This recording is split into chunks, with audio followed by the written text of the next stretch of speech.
कतिको पालामा अहिलेको ट्रान्सपोर्टेसन मिन्सहरू भेहिकलहरू डेभलप भएको थिएन। त्यसले गर्दाखेरि त्यतिखेर चाहिँ यही बाटो हुँदै त्यतिखेरको नेपाल भनेको काठमाडौँ भ्यालीलाई बुझिने, काठमाडौँ नेपाल र इन्डिया जोड्ने बाटोको रूपमा चाहिँ नजिकको बाटोको हिसाबले चाहिँ यही बाटो चन्द्रगिरी, चितलाङ, हिमफेदी, कुलेखानी हुँदै हेटौँडा यसरी निस्किने नजिकको बाटोको हिसाबले त्यसरी चाहिँ कनेक्टेड थियो। र त्यो समयमा चाहिँ यसरी आउँदै गर्दाखेरि चाहिँ यहाँ तल एउटा नेवारी भिलेज छ है, र त्यहाँ चाहिँ त्यो चारुमतीले चाहिँ चैत्य बनाउनु भएछ। चैत्य भनेको बुझ्नुहुन्न होला, स्तूपा बनाउनु भएछ, स्वयम्भूको बौद्धको जस्तै खालको स्तूपा बनाउनु भएको छ र त्यो अहिले पनि देख्न सक्छौँ। र त्यो स्तूपा चैत्य बनेकै कारणले गर्दा जब काठमाडौँको मानिसहरू चाहिँ यहाँबाट ओहोर दोहोर गर्ने गर्थे, ती मानिसहरूले चाहिँ अप एन्ड डाउन गर्दाखेरि चाहिँ यो ठाउँलाई चाहिँ चैत्य हुँदै जाने बाटो भनेर प्रनाउन्स गर्न जाने बाटो भनेर।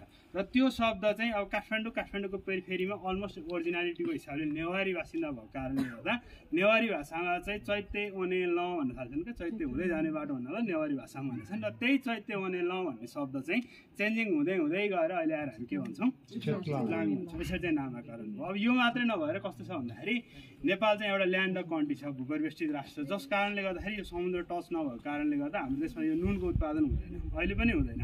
अहिले त सजिलो छ, इन्डियादेखि ल्याएर विभिन्न कम्पनीहरू, नेसनल ट्रेडिङ, साल ट्रेडिङहरूले हाम्रो घरसम्म नुन पुर्याइदिएको छ। अहिले अगाडि कुरा गर्ने हो भने त्यही नुन लिनको लागि चाहिँ इन्डियाका सीमा क्षेत्रहरू बिरगन्जसम्म, ठोरीसम्म जानुपर्ने, र त्यो नुन लिन जाने बाटोको रूपमा चाहिँ नजिकको बाटोको हिसाबले यो बाटो प्रयोग हुने भएको कारणले गर्दा त्यो शब्दहरू पनि अहिले भनेको जस्तै काठमाडौँको पेरिफेरीमा अलमोस्ट नेवारी बासिन्दा भएको र यो बाटो हुँदै उनीहरू हिँड्ने भएको कारणले गर्दा नेवारी भाषाबाट चाहिँ ती शब्दहरू आएछन्। अब तपाईँहरू मध्ये कोही हुनुहुन्छ नेवारी भाषा बुझ्ने?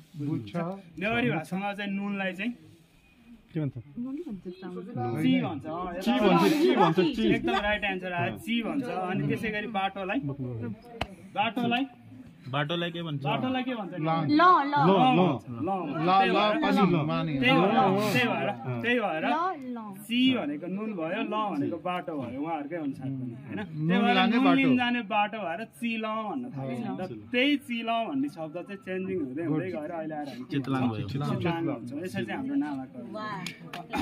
क्ल्याप गरौँ न लास्टमा। सधैँ हुनुहुन्थ्यो भालेश्वर, चन्द्रगिरी, यही कुराहरू भालेश्वरसम्म सुन्नु भएको छ भने चाहिँ चन्द्रगिरीको कुराहरू केही बुझ्नु पनि भएको छ।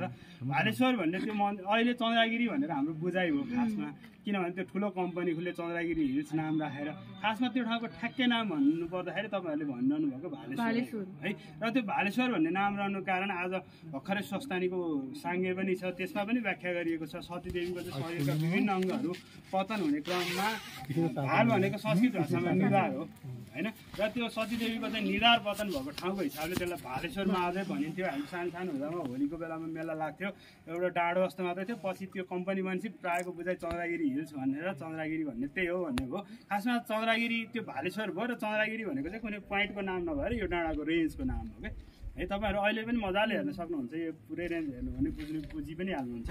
यसको आकृति चाहिँ कस्तो भने एज अ क्वार्टर मुनको सेपमा छ क्या, देख्नुभयो नि पुरै डाँडा है। त्यो